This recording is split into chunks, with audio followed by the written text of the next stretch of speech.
Bonjour et bienvenue sur misenforme.ca. Mon nom est Charles Lamontagne, entraîneur personnel. Et aujourd'hui, ce que j'aimerais vous montrer, c'est comment avoir d'excellents abdominaux et particulièrement des abdominaux d'athlète. Donc souvent, on se fait montrer des exercices pour travailler principalement le grand droit, donc le muscle qui est ici et qui fait finalement le six-pack. Sauf qu'il y a d'autres muscles qui composent les abdominaux. Il y a d'autres mouvements aussi à solliciter si vous voulez que vos abdominaux soient davantage fonctionnels. Et tout particulièrement si vous voulez avoir vraiment une sangle abdominale forte et qui est efficace pour pratiquer des sports de contact, des sports d'équipe, toutes sortes de sports où vous allez avoir des changements de direction. Ou par exemple le golf où on doit vraiment travailler la sangle abdominale pour réussir à propulser la balle. Le tennis également, badminton. Donc vous voyez un petit peu là, à quoi ça peut servir.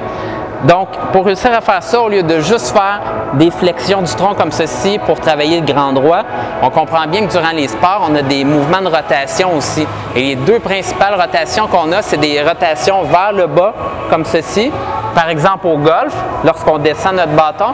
Et on a aussi les rotations en montant, comme ceci, on va travailler davantage un petit peu le bas du dos. Et je peux vous donner l'exemple, par exemple, au tennis, lorsqu'on relève la balle, on va devoir solliciter notre dos pour faire une rotation comme ceci. Donc, je vous montre la première.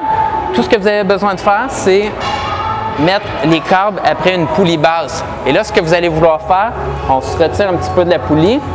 Et ce qu'on va vouloir faire, c'est tirer comme ceci en gardant le tronc le plus droit possible.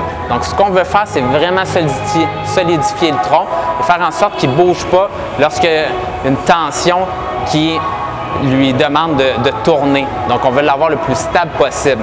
Donc, on va faire notre mouvement comme ceci.